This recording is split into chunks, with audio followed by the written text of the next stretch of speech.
দেখেন ফেরাউন কত বড় জালেম ছিল, কিন্তু তার বড় সংসার কইরা আসিয়া কিন্তু জান্নাতি হয়ে গেছে। আসিয়া সাধারণ কোন মহিলা নয় গো, পৃথিবী বিখ্যাত 4 জন মহিলার মধ্যে আসিয়া একজন। ইমানের পরীক্ষা দিছে। ফেরাউন ছিল সবচেয়ে বড় জালেম। নিজেকে কি দাবি করত? খোদা দাবি করত। দেশের মানুষ তারে খোদা ডাকত। যারা তারে খোদা মানত না তাদের উপরে নির্যাতন করত, জুলুম করত, প্যারাগ মারত। তার ঘরের একজন দাসী তারে খোদা মানে নাই, এই জন্য দাসীরে আগুন দিয়া জ্বালাইছে, দাসীর বাচ্চাগুলারে আগুন দিয়া পুড়াইছে। গর্বের সাথে বুক ফুলাইয়া আসিয়ার সামনে গিয়া বলে, আসিয়া,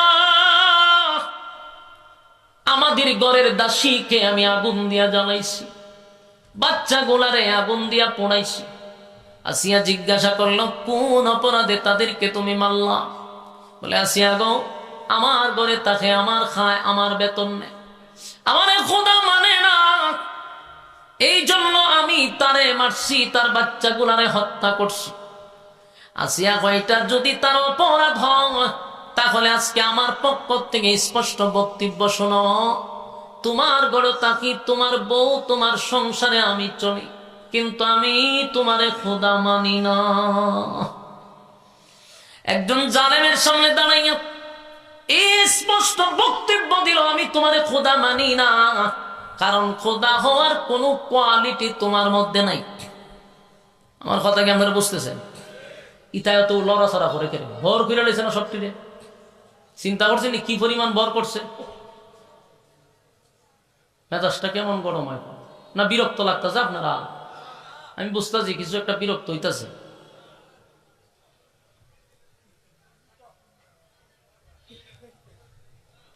আমার যুবক ভাই, কথাগুলো একটু দিলের কান লাগায় শুনেন। ইমানের পরীক্ষা আমাদের আসবে, এতে কোনো সন্দেহ নেই। বিপদ আসবে, মুসিবত আসবে, এরপরেও আমাদেরকে ইমানের উপরে অটল থাকতে হবে। এটাই হলো আমাদের সবচেয়ে বড় হাতিয়ার। রব্বে কারীম বলেন, জান্নাত যদি পেতে হয় তাহলে 2টা শর্ত, ঈমান আর নেক আমল। দেখেন একজন মহিলা জালেমের সামনে দাঁড়াইয়া বলে, ঈমান যে তোর উপরে মানুষ আনত, তুই তো একটা জালেম, খোদা হওয়ার কোনো কোয়ালিটি নাই, নিজেরে তুই খোদা দাবি করস। যিনি রব হবেন তার কি কোনো জন্ম আছে? রবের মৃত্যু আছে? রবের জন্ম নাই গো, রবের মৃত্যু নাই। যিনি রব হয় সে জন্ম দেয় না, জন্ম নেয় না। আল্লাহ বলেন, লাম ইয়ালিদ ওয়া লাম ইউলাদ, আমি আল্লাহ কারো কাছ থেকে জন্ম নেই না, আমি আল্লাহ কাউরে জন্ম দেই না। ওয়ালাম ইয়াকুল লাহু কুফুয়ান আহাদ, আমার সমতুল্য আর কেউ নাই। তাহলে জন্ম দেয় না, জন্ম নেয় না। নিজে বাচ্চা কাচ্চা জন্ম দিছস এবং জন্ম নিছস, আমার মালিকের ঘুম নাই, আমার মালিকের কোন তন্দ্রাও নাই। আল্লাহ ঘুমায়নি, কথা কই না? লা তাখুযুহু সিনাতুন ওয়ালা নাওম।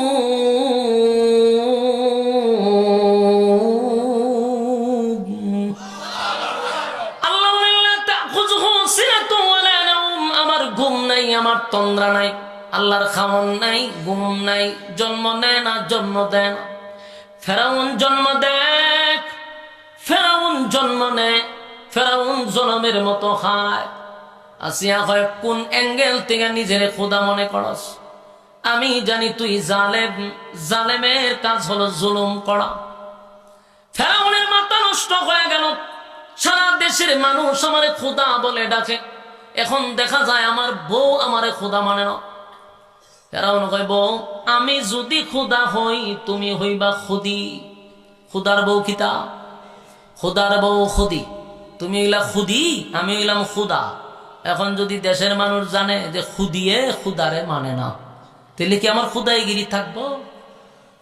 আসিয়ারে কয়, আসিয়ার পরিণাম ভয়ঙ্কর হবে। আসিয়া, আমি জানি তুই জালেম, তুই জুলুম করবি, এই ফেরাউন আসিয়ারে গ্রেফতার করছে, নির্যাতন শুরু করছে, অসংখ্য মানুষের সামনে আসিয়াকে উলঙ্গ করে দিছে। আর এই সমস্ত পরামর্শ হইল হামানের। হামান যেইভাবে পরামর্শ দিছে ফেরাউন সেইভাবে করছে। দেখবেন অনেক সময় নেতার থেকে ফাতি নেতা বড় খারাপ হয়। এটা একবারে শুরুর থেকে নেতা এতটা খারাপ না হইলো প্রত্যেকটা সায়েন্স সাথে বদমাইশ নাম্বার 1। যত খারাপই আছে, গুন্ডামি আছে, চাঁদাবাজি আছে, টেন্ডারবাজি আছে, সবই ফাতি নেতাগুলি করে। এর সাথে নেতার সমর্থন থাকে। নেতার সমর্থন ছাড়া কি ফাতি নেতা আহাম করতে পারে? অবশ্যই নেতার এখানে কি আছে? সমর্থন আছে। হামানে যত আকাম কুকাম করত, সবগুলা আকাম কুকামের মধ্যে ফেরাউনের সমর্থন থাকত। তাই ফেরাউনে বুদ্ধি দিছে, খুদিরে ভালো করে সাইজ করতে। আসিয়ারে মানুষের সামনে উলঙ্গ করে দিছে। আসিয়া একটা চিৎকার মেরে বলে, আল্লাহ, ইমান রক্ষা করতে গিয়ে আমার ইজ্জত নিয়ে গেল। আল্লাহ, আমি সব বরদাস্ত করতে পারি, কিন্তু এতগুলা মানুষের সামনে কেমনে গো আমার উলঙ্গ করে দিল। আল্লাহ, মৃত্যু পর্যন্ত আপনি আমার ইমানের হেফাজত করেন। আসিয়ার কাপড় খুলে ফেলছে, শুয়াইয়া কাঠের সঙ্গে প্যারাক মারছে, হাতে প্যারাক মারছে, পায়ে প্যারাক মারছে। একটু চিন্তা করেন, জীবন্ত মানুষরে যদি হাতে পায়ে প্যারাক মারে সহ্য করা যাবে? আমরা হইলে জাগাতে ইমান দিয়া দিতাম। আচ্ছা, কম চার আমরা কি ফেরাক মারণ লাগবো, ফিডানি লাগবো? আমরা বালা করে এক কাপ রং চা খাওয়াইলে ইমান বিক্রি করে নেয়। ঠিক আছে, কি মারার দরকার আছে? যে কোনো নেতায় যদি একটা রং চা আদা মাদা দিয়া খাওয়াইতে পারে, বুড়া আপনারই দিব সিদ্ধান্ত লই লিছি। ঠিক আছে ভাই, আরেক দোকানে গেছে, আরেক নেতা দৌড়েছে, দুধ চা খাওয়াই দিছে। এখন দেহের রং থেকে দুধের স্টেজ একটু বেশি না, বুট আপনারই দেওয়ান লাগবো। যা লক্ষণ দেখতেছি বুট আপনি পাইবেন। সামনে বাজারে গেছে, আরেক নেতা দূরে কফি খাওয়াই দিছে। ওহন কয় দূর দূর দূর দূর কফির টেস্ট দিয়ে আরো মারাত্মক না, বুট আপনি পাইবেন নিশ্চিত। আচ্ছা, কোনজন বুট কয়টা দিছে, কয়জন রে? কত বড় বাটপা!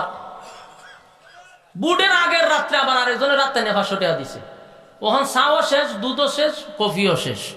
ওহন কয় না 500 টাকার নোট দিছেন, বুট তো আপনি পাইবেন। এই হলো আমাদের চরিত্র আর আমাদের ইমান। ঠিক না? ঠিক। এই জন্য আল্লাহ বলেন, আমিনু কামা আমানান নাস, ইমান আনো এই মানুষদের মতো যারা ইমানের পরীক্ষা দিছে, ইমানের পরীক্ষায় পাস করছে। আসিয়ার হাতে প্যারাক, পায়ে প্যারাক, শরীরের চামড়া তুলে ফেলা হচ্ছে। এরপর আসিয়া আল্লাহর উপরে ইমান আনছে, একত্ববাদী খোদার উপরে ইমান আনছে। জীবন চলে যায় কিন্তু আসিয়া ইমান দেয় না। আল্লাহ এদের মতো ইমান আনো। ফেরাউন চামড়া পর্যন্ত তুলে বলাইছে। একটা পর্যায়ে ফেরাউন বড় একটা পাথর লইয়া আসিয়ারে মারার জন্য আসছে। আসিয়া দেখে রে মুস্কি মুস্কি হাসতে ছিল আসমানের দিকে তাকাইয়া। ফেরাউন আশ্চর্য হয়ে গেছে। একটা মানুষের হাতে প্যারাক, পায়ে প্যারাক, শরীরের চামড়া তুলে ফেলছে। এই মৃত্যুর দ্বার প্রান্তে দাঁড়াইয়া কোন মানুষ কি মুস্কি মুস্কি হাসতে পারে? ফেরাউন ডাক দেওয়া, আসিয়া, মৃত্যুর দ্বার প্রান্তে দাঁড়াইয়া কেমনে গো তুমি মুস্কি মুস্কি হাসো? আসিয়া কয়, ফেরাউন রে, আমি যা দেখি তুই তা দেখোস না। আমি আমার মালিকের কাছে দরখাস্ত করছি তোর মতো জালেমের কাছ থেকে যেন আল্লাহ আমার হেফাজত করে। আমি আমার মালিকরে বলছি, মালিক, আপনার পাশে আমার একটা ঘর বানায়া দেন, আপনার পাশে আমাকে নিয়ে যান। আমার মালিক আমার চোখের সামনে জান্নাতের বালাখানা তুলে ধরছে। আমি আমার জান্নাতের বালাখানার দিকে তাকাইয়া আর মুস্কি হাসি সামলায় রাখতে পারলাম না। ফেরাউন বড় একটা পাথর মারছে আসিয়ার মাথার উপরে, সাথে সাথে আসিয়া শাহাদাত বরণ করলো, কিন্তু ইমান বিক্রি করে নাই। আমিনু কামা আমানান নাস। এই জন্য আল্লাহ বলেন, ইমান আনো ওই মানুষদের মতো যারা ইমানের পরীক্ষায় পাস করছে। কথা কি বুঝতেছেন? আমাদের ইমান বড় দুর্বল। যুবক ভাইরা, দুনিয়ার সব কিছুর সাথে আপোষ চলে, কিন্তু ইমানের ক্ষেত্রে কোনো আপোষ, এটা কি মাথায় আছে? কসম খোদার, দুনিয়ার সব কিছুর ব্যাপারে আপোষ চলে, ইমানের ক্ষেত্রে কোনো ছাড় নাই।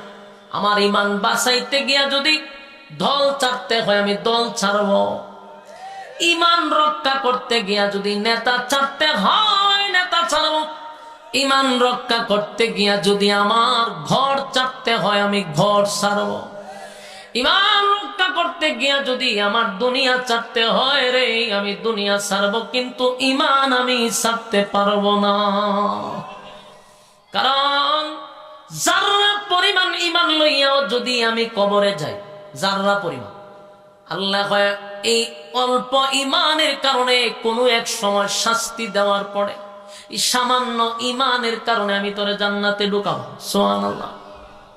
জান্নাতীরা যখন জান্নাতের ভিতরে যাবে, আল্লাহ কয় যখন বান্দাকে আমি জান্নাতুল ফিরদাউসের মেহমান বানাবো, খালিদিনা ফিহা লা ইয়াবগুনা আনহা হিওয়ালা, জান্নাতের ভিতরে যুগের পর যুগ অবস্থান করবে, আর কোনদিন জান্নাতীরা জান্নাত থেকে বাহির হবে না, জান্নাতীরা জান্নাত থেকে বাহির হবে না, আল্লাহ বাইর করবেও না।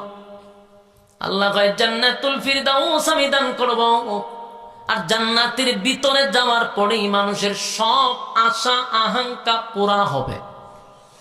দুনিয়া সবকিছু পুরা হওয়ার জায়গা না, কথা কি বুঝতেছেন? কসম খোদার, দুনিয়ায় সব আফসোস পুরা হয় না, হবে না। বিশ্বাস হয় আপনাদের?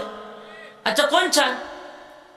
আমরা একটা জিনিস সব সময় চাই, এটা পাবো না, জানি পাবো না, কিন্তু প্রতিদিন চাই, প্রতিদিন আমিও জানি এটা পাইবো না। যেমন আমরা কেউ মরতে চাই না। আপনারা নীরবতা বোঝা যায়, আমি এটা নিজের থেকে কইছি। আপনারা কি জানেন না এটা? আমরা কি মরতে চাই? আপনারা চান না, আমিও তো মরতে চাই না। তো মরতে তো আমরা কেউ চাই না, কিন্তু এটাও জানি মরতে হবে। বলুন, মরতে চাই না কিন্তু মরতে, তাহলে আপনি যে মরতে চান না, এই আফসোস কি আপনার পুরা হবে? কথা কইন, পুরা হবে? কোনদিন এই চাহিদা পুরা হবে না। মরণ লাগবে, আপনাকে মরতে হবে, এটাই 100%। 2 নাম্বার হইলো, আমরা কি কেউ বৃদ্ধ হইতে চাই? এখানে কেউ বুড়ো হইতে চায়? কেউ বুড়ো হইতে চায়? দাড়িটা যদি সাদা হয় তো এটা খালা করে সেলুনে নিয়া, ঠিক না বে ঠিক? কেন করে? বুড়া যাতে না দেখা যায়। তাহলে কেউ নিজে বুড়া হইতে চায় না, বৃদ্ধ হতে চায় না, বৃদ্ধ হওয়া লাগবে আপনাকে, ঠিক না বে ঠিক? মানুষের চাহিদা পুরা হবে না। খাটো মানুষ যে হের সারা জীবন মৃত্যু পর্যন্ত খালি মনে একটু চাইছে আমি যদি 2টা ইঞ্চিলাম বইতাম, কথা এখন ঠিক? কালো মানুষ সব সময় না সামনে একটু সুন্দর যদি হইতাম, কোনোদিন হওয়া সম্ভব? কালো মানুষ সুন্দর হয়, খাটো মানুষ লম্বা হয়। আফসুস, দুনিয়া আফসুসের জায়গা। কিন্তু জান্নাতে কি থাকবে না? কথা হয় না। 1 নাম্বার হলো, জান্নাতীরা যখন জান্নাতের ভিতরে ঢুকবে, আল্লাহ কয় বান্দারে দুনিয়ায় তোর সবচেয়ে বড় আফসোস ছিল বেঁচে থাকা, তুই মরতে চাস নাই, কিন্তু তোর মরতে হয়েছে। জান্নাতের ভিতরে ঢোকার সাথে সাথে আর কেউ কোনোদিন মরবে না। জান্নাতের ভিতরে মরণ নাই গো, কেউ আর কোনোদিন মরবে না। জান্নাতের ভিতরে মরণ নাই, মরণ নাই, মরণ নাই। 2 নাম্বার হলো, পৃথিবীর কেউ চায় না বৃদ্ধ হতে, কেউ বৃদ্ধ হতে চায় না, কিন্তু আপনি আমার বৃদ্ধ হওয়া লাগবে। এখন যাদের চুলগুলা কালো, আস্তে আস্তে চুলগুলা সাদা হবে, চোখের জ্যোতি কমবে, দাঁতগুলি লড়াচড়া করবে, শরীরের চামড়া ঢিল হবে, শরীরটা দুর্বল হবে, ঠিক না বেটি? কেউ বৃদ্ধ হতে চায় না। আল্লাহ কয় জান্নাতে ঢোকার সাথে সাথে বয়স হবে 32। সুবহানাল্লাহ। এই বয়স আর কোনোদিন 33 হবে না। আমরা আফসোস পুরা হব। কালো মানুষ যতই দোয়া করে, এটা কি কোনোদিন সুন্দর হইব? যদি হয় হুজুর, বাংলাদেশের হুজুরদের প্রতি আমার তেমন কোনো আগ্রহ নাই, আমি মক্কা মদিনার ইমাম সাহেব রাইনা বারা কইরা 1 মাস দোয়া করাম আমি যেন সুন্দর হই, কবুল হইব? কোনদিন সেই দোয়া কবুল হবে না। জান্নাতের ভিতরে ঢোকার সাথে সাথে প্রত্যেকটা মানুষের চেহারা হবে ইউসুফ নবীর মতো সুন্দর। আফসোস পুরা হবে জান্নাত। 2 নাম্বার হলো খাটো মানুষ লম্বা হতে চায়। যেমন আমার মনের মধ্যে আমি যদি আর একটু লম্বা হইতাম, যারা আছে 5 ফুট এরা কয় 6 ফুট হইতো, 6 ফুট হইলে 7 ফুট হওয়ার দরকার ছিল, তার মানে আরো লম্বা হইতে চায়, বডিটা ভালো হইতে চায়, ঠিক না? আল্লাহ হয় জান্নাতের ভিতরে প্রত্যেকটা জান্নাতীদের বডি হবে কমপক্ষে 60 হাত লম্বা। সুবহানাল্লাহ। যিনি আদম আলাইহিস সালাতু ওয়াস সালামের বডি আল্লাহ জান্নাতে দিবে, খুশি না বেজার? চেহারা দিবে ইউসুফ নবীর মতো, বডি দিবে দাউদ নবীর মতো। আর আরো আফসোস আছে রে, আরো আফসোস আছে, কণ্ঠের আফসোস আছে, ঠিক না বেটি? কণ্ঠের আফসোস, কণ্ঠ না থাকলে গানও টান দিলে ভালো লাগে না। বউয়ের সামনে যদি কেউ গজল গায়, গান গায়, গলা বালা না হলে বউ বলা ভাড়া হ্যাঁ বেমাইস্তা যা। তোর মনের মধ্যে একটা কষ্ট, কপালতা ভাগো, কপালের গোরের কপাল, আমার কণ্ঠটা ভালো না। আল্লাহ ভাই আফসোস জান্নাতে থাকবে না, বউ তো থাকবে জান্নাতে অনেকগুলা, তো ওইখানে বইয়ে গানও টান দিবেন, কারণ কণ্ঠ থাকবে দাউদ নবীর মতো। সুবহানাল্লাহ। দাউদ আলাইহিস সালাতু ওয়াস সালামের কণ্ঠ কেমন ছিল জানো? উড়ন্ত পাখি উনার তেলাওয়াত শুইনা জায়গায় বসে যাইত, সমুদ্রের মাছ লাফাইতে থাকতো। সুবহানাল্লাহ। জান্নাতের ভিতরে প্রত্যেকটা জান্নাতীর কণ্ঠ হবে দাউদ নবীর মতো, চেহারা হবে ইউসুফ নবীর মতো, বডি হবে দাউদ আদম নবীর মতো। এবার চরিত্র ভালো দরকার আছে না নাই? আমরার যে চরিত্র, এই চরিত্র নিয়ে জান্নাতে গেলে বিপদ আছে না নাই? বিশেষ করে বাঙালি যে চরিত্র, মাধ্যমা খুব খারাপ চরিত্র আমরা, ঠিক না বে ঠিক? এই চরিত্র জান্নাতে গেলে ইজ্জত থাকবো নি? মনে করেন আমরা বাঙালির একটা চরিত্র দিয়ে আল্লাহ জান্নাতে ঢুকা দিছে, দুর্ঘটনা ঘটে যাবো, আর একজনের হুর ঠাইনা লইয়া ধরে লাগালিব, চরিত্র ভালো না তো। আল্লাহ এই চরিত্র দিয়ে জান্নাতে ঢুকাইতাম না।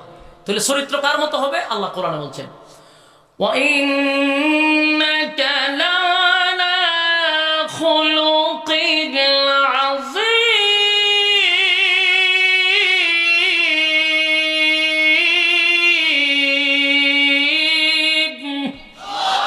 আযীম চরিত্র। এই চরিত্র কার? বিশ্ব নবীর চরিত্র। সুবহানাল্লাহ। আর যুবক ভাইরা এক এক নবীর এক এক গুণ দিয়ে আল্লাহ জান্নাতে ঢুকাইব। সুবহানাল্লাহ। আদম নবীর ভাইবেন বডি, ইউসুফ নবীর ভাইবেন চেহারা, আর দাউদ নবীর কণ্ঠ, বিশ্ব নবীর চরিত্র। সুবহানাল্লাহ। এক এক নবীর এক এক চরিত্র দিয়ে জান্নাতের বেজাল নাই, ডর ভয় নাই, কোনো আগাম পোগামের সম্ভাবনা নাই। পুরা চরিত্র চেঞ্জ, চেহারা চেঞ্জ, বডি চেঞ্জ। বউ কমপক্ষে না থাকলো 72টা থাকবে। জুড়ে হয় এটা খুশি সংবাদ। কমপক্ষে 72টা। এবার দুনিয়ার বউয়ের মতো না, এক একটা বউয়ের দিকে তাকাইবেন 40 দিন চলে যাবে। কি জাতের সুন্দর সুন্দর আল্লাহ দিব, খুশি না বেজা? এবার বলেন, এতগুলা নিয়ামতের কথা বললাম, বিনা শর্তে না? অবশ্যই শর্ত আছে। বিনা শর্তে দিবে না, অবশ্যই তোমার আমাকে আল্লাহ 2টা শর্ত দিছে, ঈমান আর নেকামল। ঈমান যদি থাকে, নেকামল যদি থাকে, 2 গুণে গুণান্বিত হইয়া যারা কবরে আসবে, আল্লাহ কয় ওয়াদা দিলাম আমি জান্নাতের বালাখানা আমার বান্দা বান্দিকে আমি দিব। আল্লাহ রাব্বুল আলামিন বলেন, ঈমান আনো ওই মানুষদের মতো। ওই মানুষ কারা? যারা ঈমানের পরীক্ষা দিছে। আমিনু কামা আমানান নাস। ওই মানুষদের মতো ঈমান আনো। ওই মানুষ কারা? আব্দুল্লাহ বিন তামির হতে পারে, ওই মানুষ এমনকি ফেরাউনের বউ আসিয়াও হতে পারে। যদিও ফেরাউনের বউ ছিল, যদিও একজন বেঈমানের বউ ছিল, কিন্তু ঈমানের পরীক্ষায় আসিয়া 1st ডিভিশনে পাস করছে। আমিনু কামা আমানান নাস। ঈমান আনো ওই মানুষদের মতো যারা ঈমানের পরীক্ষা দিছে। আসিয়া একটা জান্নাতি মহিলা, ঈমানের পরীক্ষায় উনি পাস করছে। আমাদের উপরও ঈমানের পরীক্ষা আসবে, এতে কোনো সন্দেহ নাই। এই ঈমানের পরীক্ষা হবে গো। ঈমানের পরীক্ষা ছাড়া আমার আল্লাহ কাউরে কবরে নিবে না। যদি আপনি দাবি করেন আমি ঈমানদার, তাহলে অবশ্যই আপনার ঈমানি পরীক্ষা হবে। পরীক্ষা ছাড়া কোনো মানুষ জান্নাতে যাইতে পারবে না। পরীক্ষায় যদি না থাকতো তাহলে আমরা আল্লাহ দুনিয়ায় পাঠাইলো কেন? আমাদের আব্বা ছিল জান্নাতে, আম্মা ছিল জান্নাতে। আদম আলাইহিস সালাতু ওয়াস সালাম আমাদের আব্বা, হাওয়া আলাইহিস সালাতু ওয়াস সালাম আমাদের আম্মা। দুজন কোথায় ছিল? জান্নাতের ভিতরে ছিল রে, জান্নাতের ভিতরে ছিল। তাদের ঘরে যদি আমরা জন্মগ্রহণ করতাম তাহলে জন্মসূত্রে আমরা জান্নাতি হয়ে যেতাম। পচা গান্দা এই দুনিয়ায় আল্লাহ কেন পাঠাইল? জান্নাতে থাকলেই তো আমরা জন্মসূত্রে জান্নাত পাইতাম। এত ফিতনা ফাসাদের যুগে আল্লাহ কেন পাঠাইল? ওই উদ্দেশ্য একটাই, পরীক্ষা। কথা হয় নাকি? পরীক্ষা ছাড়া মালিক, পরীক্ষায় ফাঁস ফেলের মাধ্যমে জান্নাত এবং জাহান্নাম। আল্লাহ বলে, বান্দা দুনিয়া নামক এই পরীক্ষার হলে আমি পাঠাইছি শুধু একটা পরীক্ষা দেওয়ার জন্য। আপনি আমি যেমন কলেজ, ভার্সিটি, মাদ্রাসায় যারা যে সেক্টরে পড়ছি প্রত্যেকের কিন্তু একটা পরীক্ষা ছিল। পরীক্ষার মাধ্যমে ফাঁস এবং ফেল। সময় দেয় 3 ঘন্টা। আল্লাহ বলেন, এই দুনিয়া নামক পরীক্ষার হলে আমিও সময় খুব স্বল্প দিচ্ছি, অল্প সময়ের ভিতরে পাঠাইলাম। সেখানে তুমি পরীক্ষা দাও। দুনিয়া নামক জায়গায় পরীক্ষা চলবে, কিন্তু রেজাল্ট দুনিয়ায় হবে না। এটার রেজাল্ট আউট হবে পরকালে। বলুন, পরীক্ষা কোথায়? দুনিয়ায়। পরীক্ষা কোথায়? রেজাল্ট পরকাল। আমার যুবক ভাইয়েরা, পরীক্ষা আল্লাহ দুনিয়ায় নিবে আর রেজাল্টটা আউট হবে পরকালে। এটা হলো পরীক্ষার হল। দুনিয়াটা কিসের হল? পরীক্ষার হল হওয়ার কারণে আমাদের একটা স্বাধীনতা আছে। কেউ যদি গভীর রজনীতে তাহাজ্জুদের নামাজে দাঁড়ায়, কোন ফেরেশতা কি তার পায়ে ধরে রাখে যে উঠতে পারবি না? গভীর রজনীতে যদি কেউ জানা বেবিচারের জন্য উঠে, তারে কি ফেরেশতা ধরে রাখে? জানা করার জন্য স্বাধীনতা, আবার তাহাজ্জুদ নামাজ পড়ার জন্য স্বাধীনতা। কারণ দুটোটাই পরীক্ষা, ফাঁস এবং ফেল। এই জন্য দেখবেন আমরা কেউ আজ মাহফিলে বৈশা বয়ান শুনতেছে, কেউ রাস্তাঘাটে হাঁটাচলা করতেছে, কাউরে কোনো ভাবে আসমান থেকে বাধা দেওয়া হয় কেন? পরীক্ষা। এখানে যারা বসছেন, জোর করে আপনাদেরকে কেউ বসায় নেই। প্যান্ডেলের বাহিরে যারা আড্ডা মারতেছে তাদেরকেও লাঠিচার্জ করা হয় নাই। কারণ উদ্দেশ্য হলো তোমার পরীক্ষা চলতেছে, রেজাল্ট আউট হবে পরকালে। তাই আমি তোমাকে বান্দা স্বাধীনতা দিছি। মনে করবা না অনর্থক দুনিয়ায় আমি পাঠাইছি, বেহুদা পাঠাইছি, নিষ্প্রয়োজনে পাঠাইছি না। আফাহাসিবতুম আন্নামা খালাকনাকুম আবাসা ওয়া আন্নাকুম ইলাইনা লা তুরজাউন।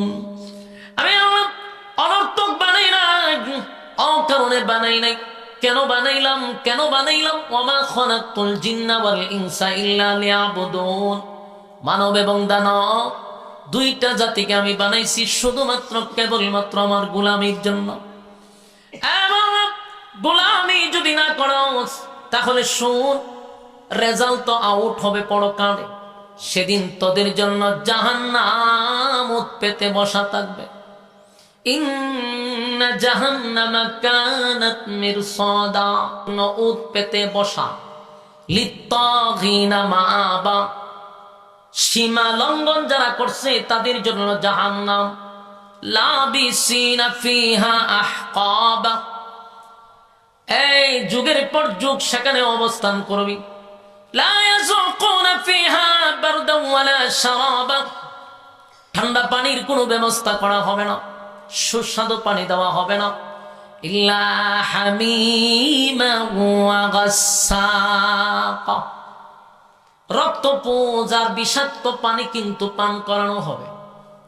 এবার সিদ্ধান্ত নাও তুমি কোন দিকে যাইবা। বান্দা, আমি দুটা রাস্তার স্বাধীনতা দিয়া দিলাম। কারণ আমি আল্লাহ তোমারে বানাইয়া আমি তোমাকে এটাও জানাইয়া দিছি, অনর্থক আমি বানাই নাই, বেহুদা আমি বানাই নাই। এই পরীক্ষার হলে তোমাকে পরীক্ষা দিতেই হবে। আমার যুবক ভাইয়ারা, পরীক্ষা আমাদের উপরে আসবে।